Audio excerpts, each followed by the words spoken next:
even before you join any sort of gym, just start moving, whether that's taking a walk, just getting moving in whatever way you can. It's just going to automatically make you feel better. Second, to your point about going on most, our wonderful community, Facebook community of moms in South Tampa, definitely lean on peers, definitely lean on social groups and ask questions about, what gyms do they go to? What do they like about them? What do they don't like about them? And really kind of assess the pros and cons of each gym that your friends and family are telling you about. And then it really is just that process of just trying and figuring out what works best for you. I know I've tried everything from CrossFit, Pilates, yoga. I'm just a trier of all things. You just really have to find what's the best fit for you. I would say just get started moving, just start walking, just start jogging, just start moving more. You will instantly feel better. Secondly, start getting curious with your friends, your social groups, your community on what they do, what they like, what they don't like, and then just start trying. This is Dr. Laura. Welcome to Mind Candy Podcast, where we empower women's voices and tackle current issues related to psychology. Hey everyone, it's Dr. Laura with Mind Candy. Today I have an amazing guest as usual. It's Jessica Jaeckel. She is the Director of Operations at Perform 24. It's a health and fitness company that focuses on helping people get to exactly where they want to be with their strength and their training. I am so excited to have you, Jessica. I'll let you take it away with how you'd like to introduce yourself. Awesome. Thank you so much, Dr. Laura, for having me.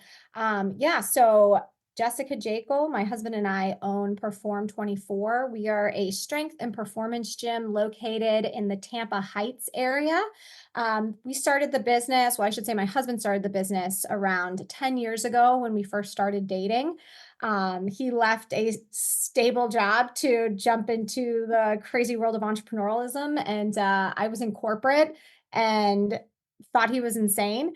Fast forward 10 years later, and I left fast forward 15 years later, and I left my corporate job to join the craziness that is entrepreneurialism as the operations manager for Perform 24.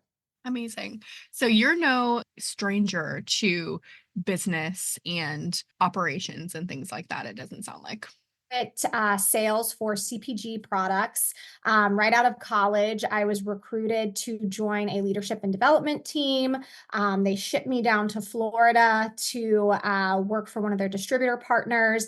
And over the course of 15 years, I worked in different sales, management, even analytics for a while. So my background is very diverse in multiple business systems and operations. Amazing. So you and your husband sound like a great team to, owning Perform 24. And you operate it, it sounds like, from a more operations business aspect, and your husband is the trainer. Do I have that right? Correct. Yeah. So his background is in exercise science. He was also a D1 athlete. So he comes from the athlete world. He took a pretty high level internship right out of college, where he was then recruited by a top strength coach in Tampa to come. And that's how he made the transition from where he was in Texas to Tampa. So, yeah, he is the actual service provider. He and our team of coaches, and I do all the behind the scenes things. You name it, I do it, other than actually training the clients. Amazing. But you're also not a stranger to strength training, and that's what we're talking about today, which I think our female listeners are going to love. It's something that I'm going through right now personally, which is having been, an athlete in ballet for so many years and then having kids, losing almost all of my strength, having, 2 C-sections, and now having to get back into shape after massive weight gain, massive, effects of pregnancy and surgery on my body, getting back into shape Mhm. is a totally different ballgame post kids. It's not about, the squats and the, looking great in a bikini. It's about, I think something that we're really going to talk about today is functional fitness, which I love, which is what I talk to my trainer about, which is so important. And I'll let you take it away from there because I know you have so much to say about this. Yeah, absolutely. I come from the athlete world as well. I was a competitive softball player all through high school, did it recreational through college, have always been involved in fitness and training. I did some strength training in college. I taught cycling in college, Pilates. And then when I graduated, I just continued my training. And then obviously when I met my husband, it kind of ramped up to the next level. And he really helped educate me on the importance of strength training, not just training to work out and, like you said, look good in a bathing suit, but actually training with purpose. And that's what we really do at Perform 24 is we train to help people outside of the gym, not just inside of the gym, not just to look good in a bikini, or just aesthetically. And then for me, on a more personally, I have really kind of made it my mission to educate women on the importance of strength training because I think there's a lot of stereotypes out there that, if women strength train, they're going to bulk up. If women strength train, they're going to look masculine. That is really not true unless your goal is to look more muscular or look more, have more definition, and you're training maybe for some sort of competition. Strength training is not going to make you bulk up unless you intentionally do to bulk up. It has so many more um, it has so many more positive impacts on women and just our day-to-day lives. So it's really, like I said, my mission to kind of educate women on how it can just help us live better lives. Absolutely. And I think that, as someone who was in ballet for a long time, did a lot of Pilates, I was always very long and lean. Mhm. And when I started doing strength training, I was like, oh no, I was like, I don't want to be bulky. And my trainer looked at me and goes, like, with all due respect, she goes, you'd have to do a lot of work to get to that point. And, typically people are doing that for competitions and careers, not just you don't do like 50 squats a day and become like, Hulk. know, She-Hulk. the Hulk. She-Hulk, right? Yes, There's a lot of intention and consistency yes, and longevity that goes into that. And so I think, calling myself out, I was one of those people who was like, oh no, right? And she kind of like laughed and she's like, do you know what it would take to look like that? And I'm like, oh yeah, I'm absolutely not even close to doing that, for sure. right? She's like, okay. Yes. And I think that's something that is definitely something to demystify or those stereotypes of strength training. I Yeah. completely agree with you. And yeah, that's kind of been my goal. I've started small with my direct network of moms, just having two kids that are both young.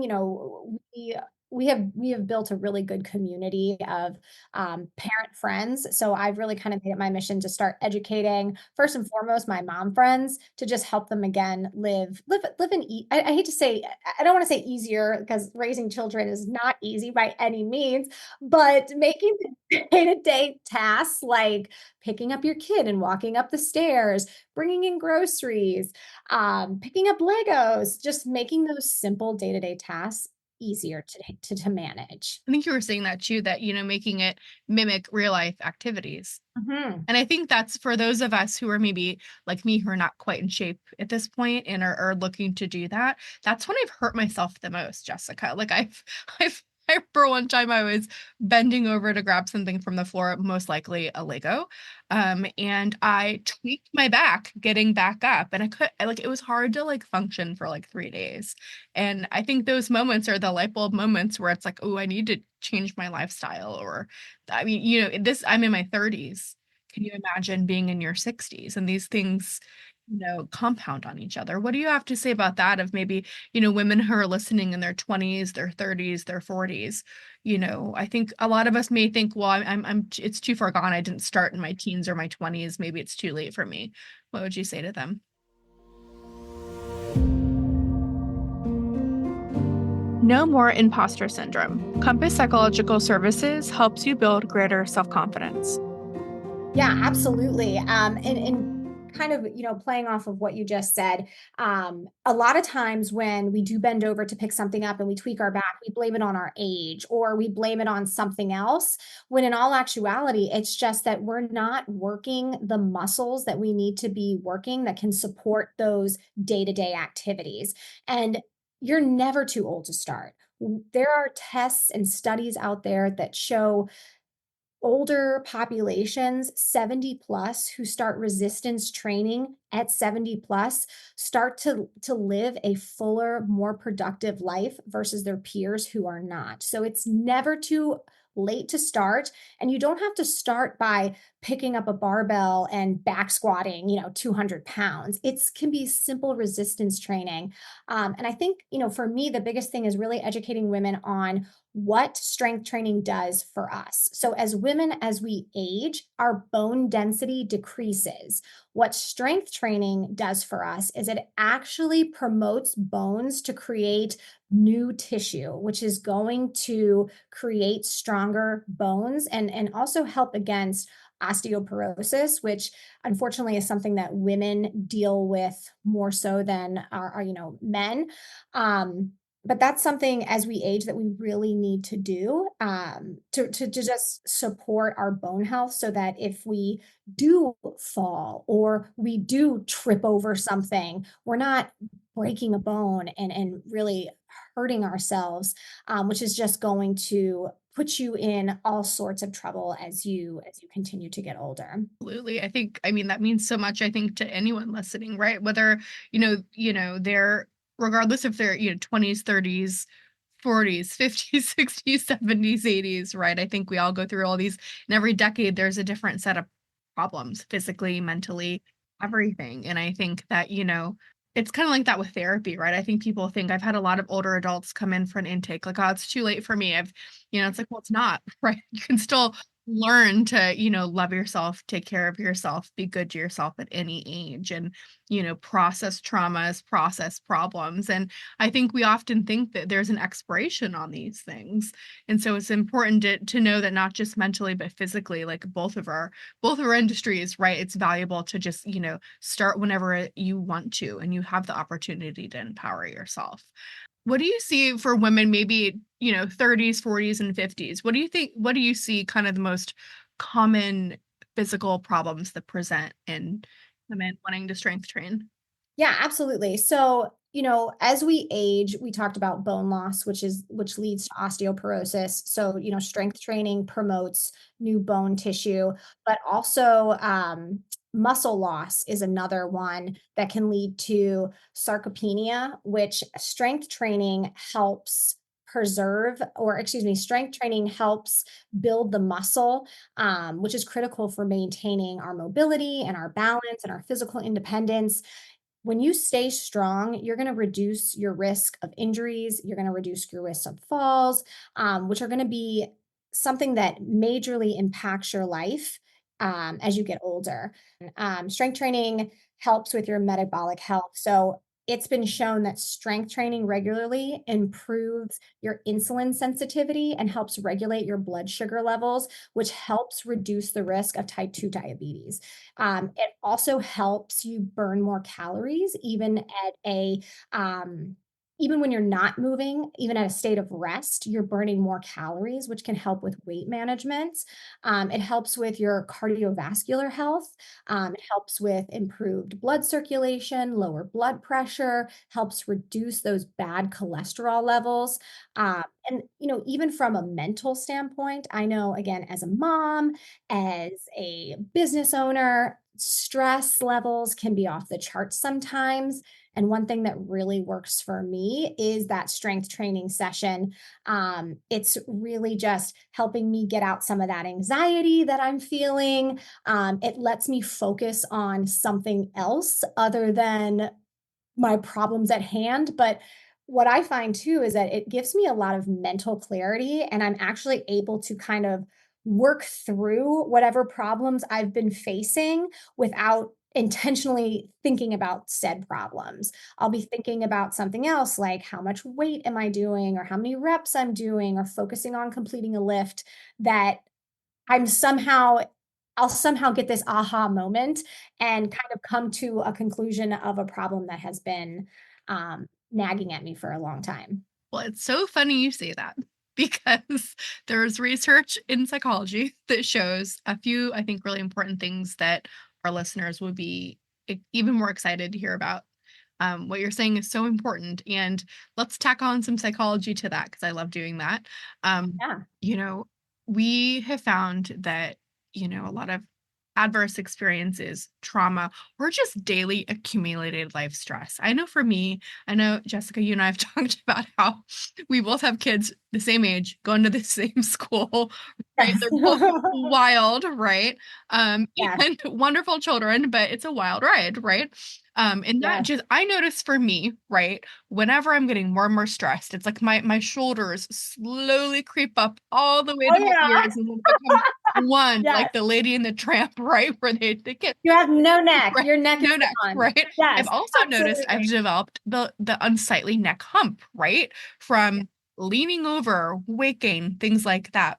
So, I will say that, on top of that daily living and then also the psychology research that shows that we can't always be thinking about our stress or our adverse experiences we've been through, right? Maybe depression, trauma, anxiety, or just exhaustion, right? Or, both of us are business owners and moms.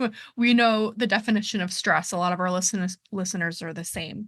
And so we're no, stranger to those things, but it lives in our body is what I'm trying is we can't always be thinking about it and feeling it, so we use avoidance to get away and circumnavigate that, and then before we know it, we're experiencing psychosomatic problems. And they're also finding the last 5 years, a lot of studies show that exercising regularly can be almost just as effective as, and I'm not saying this should be a replacement, and I'm a psychologist, not a psychiatrist or MD, but just as effective as anxiety medication for low acuity concerns. And so there's so much there. Yeah, no, absolutely. I mean, look, it's been shown that when you do exercise during strength training, your body is releasing endorphins. Those endorphins are helping to increase that feel good sensation. These good chemicals, again, they're elevating your mood, they're providing more immediate relief from stress, which, it is a lot of times people do turn to medication, anxiety medication for that, and there's nothing wrong with that. I myself have anxiety issues as well. But I have found that strength training immediately kind of helps offset some of that anxiety.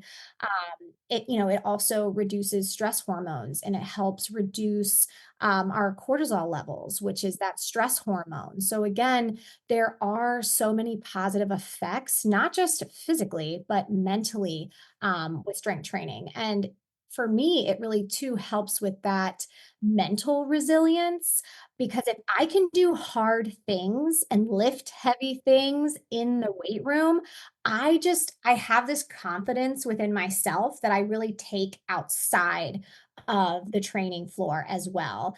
Because I know if I can do that and I can work and I can progress in the weight room, I can do the same thing outside of the weight room. So it really helps to um just boost my self-esteem, and helps me get out some of that pent-up stressed energy that we as women and moms seem to carry a lot of. All the time, right? And I think there's also something that's speaking to me right now about how we often, as women, especially mothers or professional women, are often caregivers. Don't have to be moms to be a caregiver, right? There's a lot of roles that we engage in as women where ultimately we're a caregiver to someone or groups of people professionally and personally. And I think we often lose our identity and our way in that way, meaning our interests and what makes us individually before we become other things. And it really does sound like, and I know this personally and see it professionally with my clients, that it's an empowering way to do something for just you.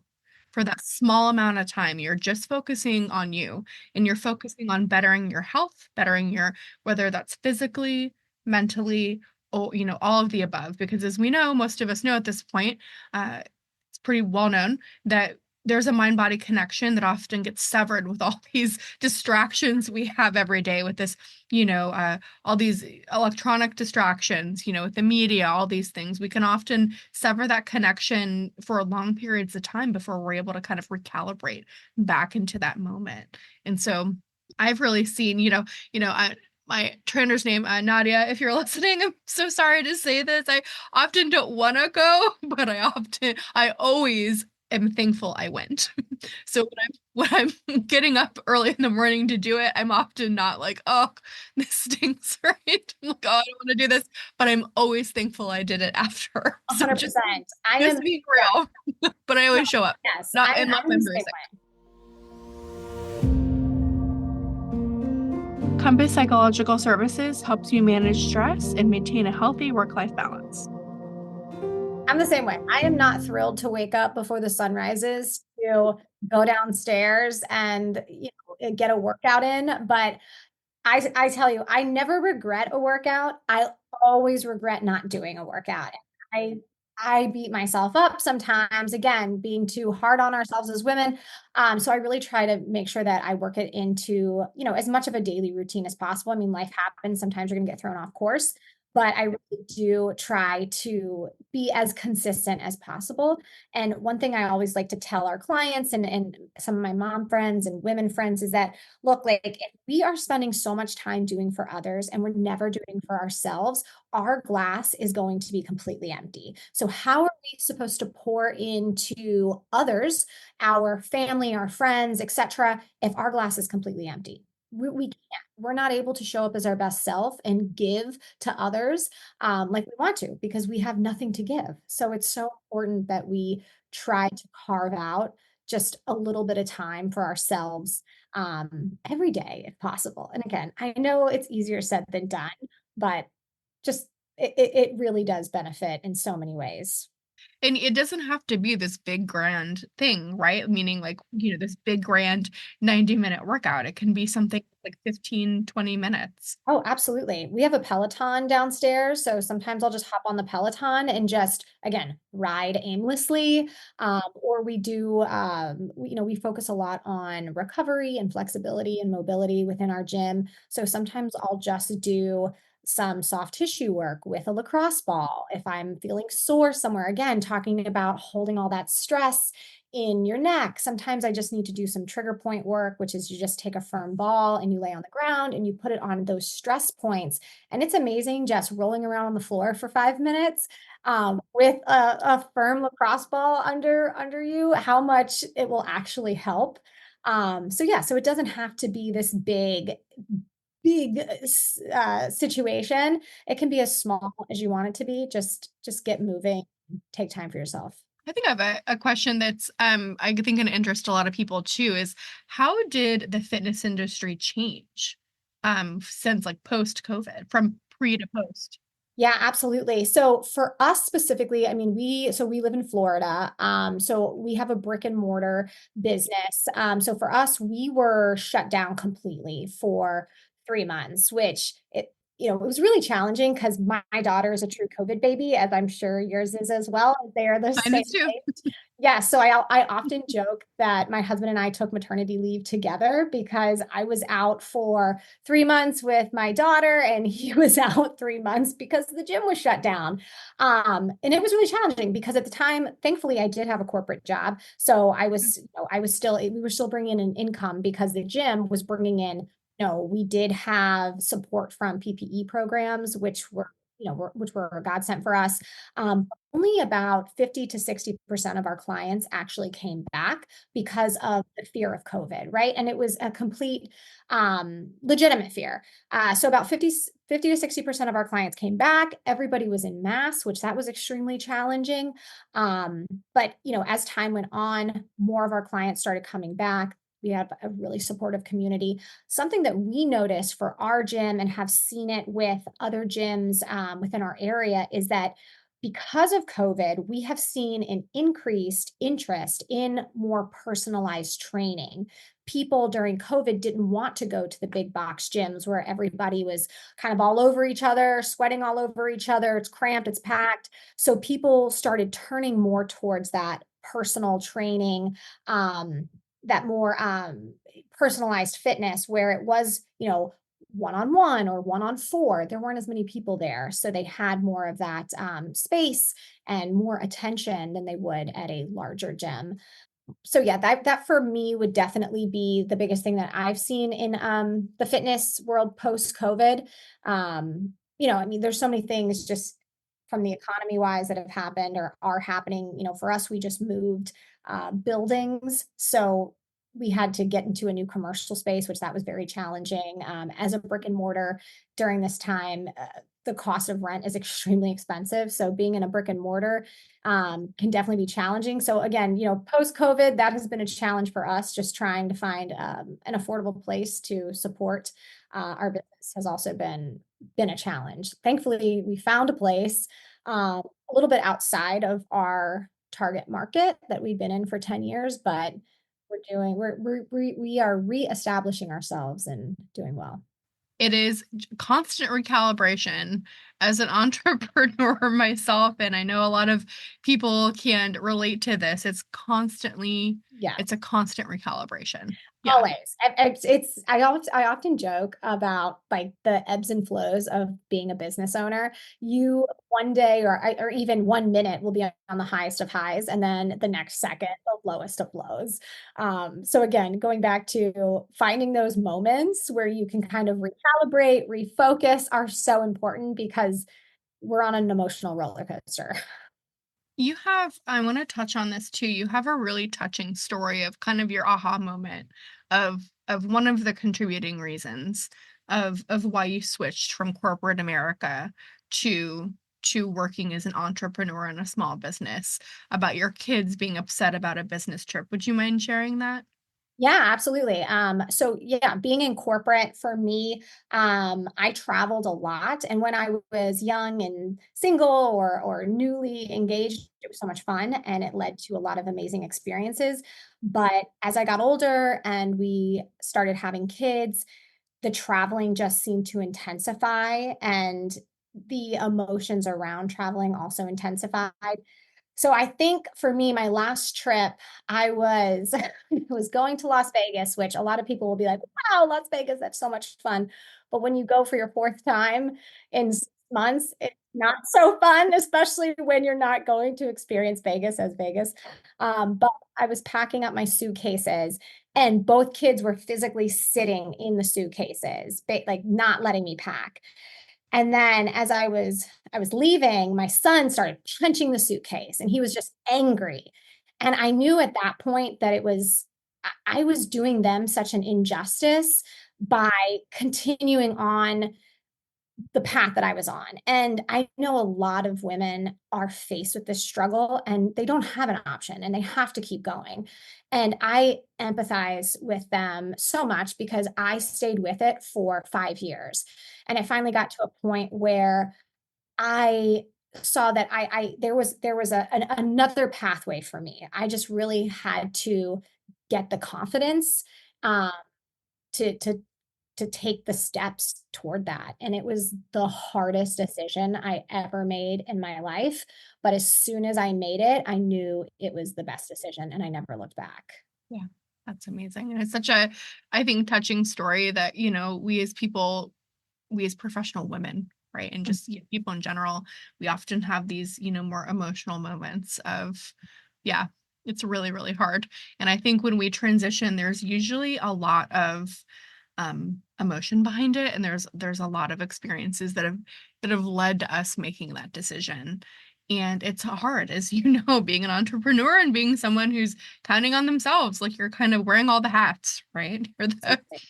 Yeah. I don't know if anybody listening or you've seen that meme where it's like the little kid and he's looking at a computer and it's like when you're having a business meeting with you, yourself, and I, Oh, right? absolutely. Absolutely. I know. I feel like that all the time. That's the one thing I do miss about corporate is that I was able to have counterparts and Yeah. peers that I was able to bounce things off of. Now it's just me. And it's basically like, well, yesterday I was this person and today Right. I'm this person. Right. So let's consult with one another.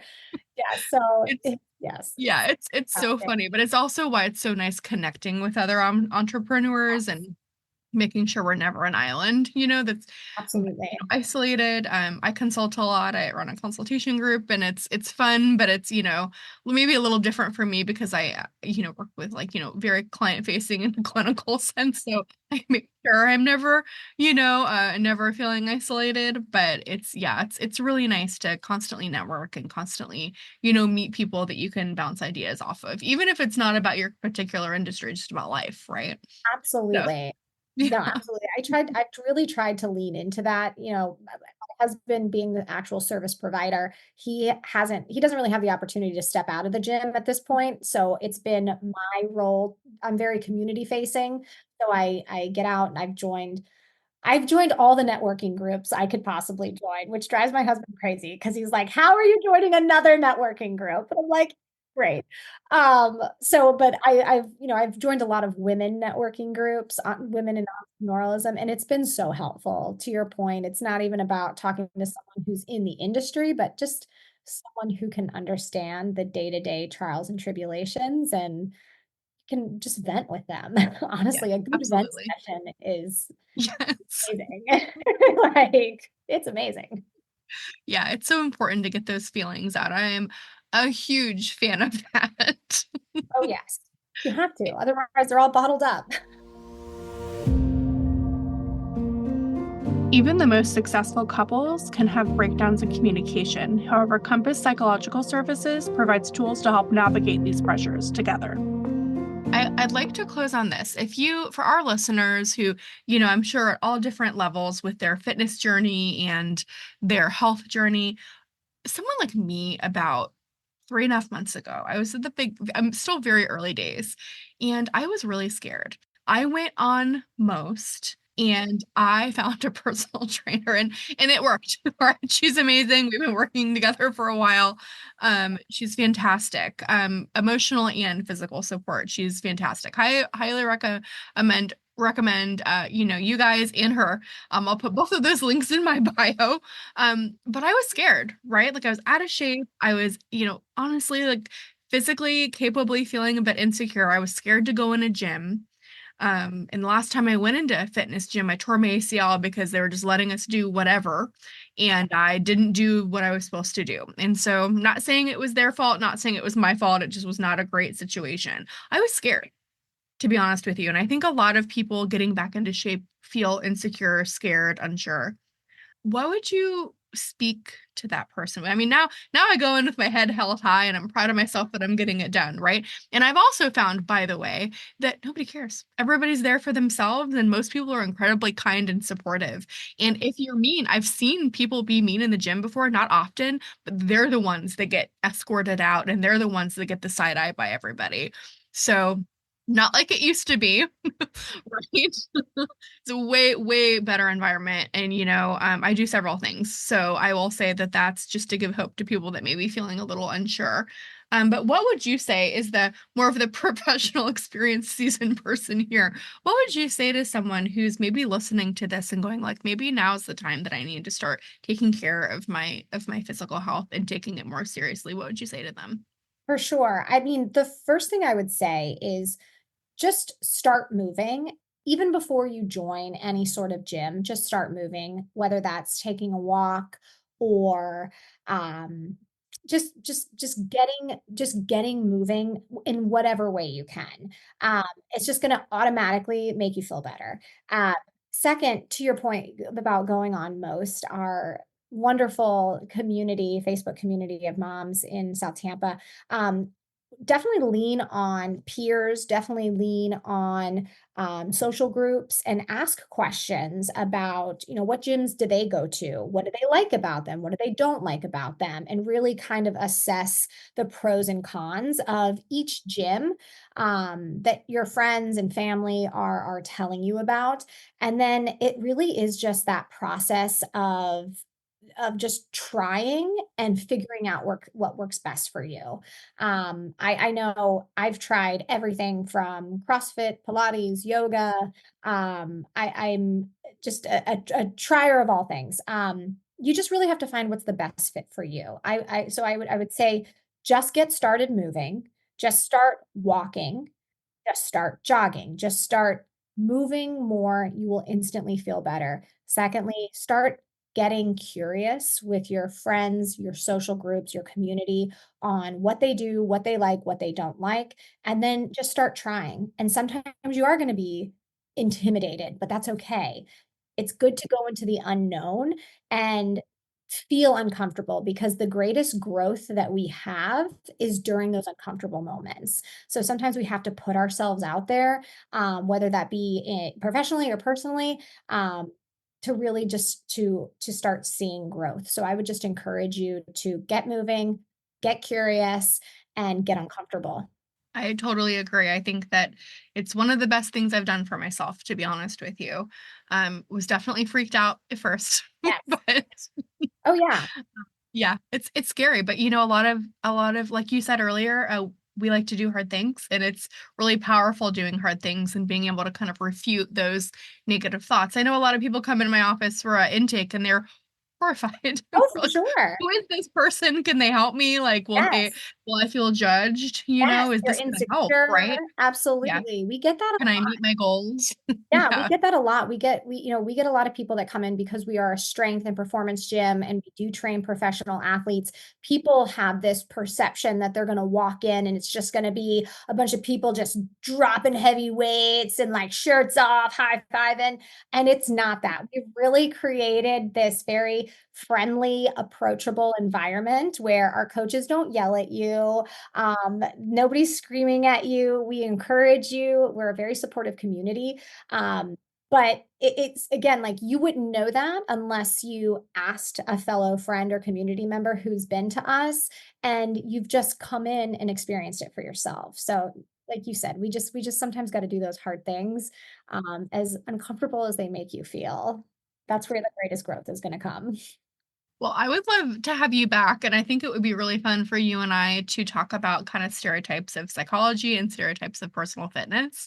I think that could be really interesting because I think, especially online in media, there's so many, shared stereotypes of how to get started with mental health and fitness. And I think, there's a lot of stereotypes that are misinformation going on, and I think that's definitely could be like a fun conversation to kind of share notes and could be really, really fun. So, Absolutely. I'd love to. well, it was a joy having you today. I appreciate your time so much. I will be linking the resources you provided. I'll be linking your website, social media, all that fun stuff to the episode because I am sure people are going to want to look. And so we will have a blast. And thank you so much. I can't wait to have you back on here. Everyone, this is Dr. Laura signing off from Mind Candy. Thanks for tuning in today. Don't forget to like and subscribe. Yeah, absolutely. Hey everyone, it's Dr. Laura with Mind Candy. A quick note just to discuss, as I am an ethical gal, ethical psychologist, none of these subjects or the information in the podcast constitute any kind of therapeutic relationship. All of that information can be found in our terms and conditions. Everything we discuss on Mind Candy are the experience of myself and my guests, and it does not constitute advice or a therapeutic relationship. Thank you so much, and don't forget to hit subscribe.